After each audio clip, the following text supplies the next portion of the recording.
আচ্ছা, তুমি কি নিজের সকল খেলাধুলা এবং এন্টারটেইনমেন্ট বাদ দিয়ে শুধু পড়াশোনা করছো? তাহলে তোমাকে একটা দৃশ্য দেখাই।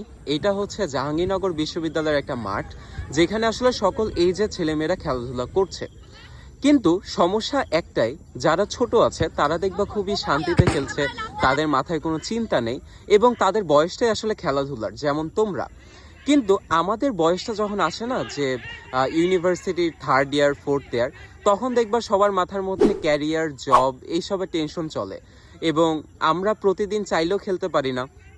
আমাদের ক্লাস, ল্যাব, পরীক্ষা, টিউটোরিয়াল, অ্যাসাইনমেন্ট অনেক কিছু আছে। তো আমার মেসেজটা এইটাই, তোমরা এই বয়সে অবশ্যই খেলাধুলা করো, অবশ্যই বেশি বেশি খেলাধুলা করো, কারণ এইটা তোমাদের খেলাধুলার বয়স। তা না হলে না, আমাদের মতো এই যে বসে বসে খালি ভাববা যে ইস, আমি যদি আবারও তোমাদের সেই এজ মানে 16-17-এ ফেরত চাইতে পারতাম। সো খেলাধুলা করা উচিত, এতে তোমার মন এবং পড়াশোনা দুইটাই ভালো থাকবে, ভালো হবে।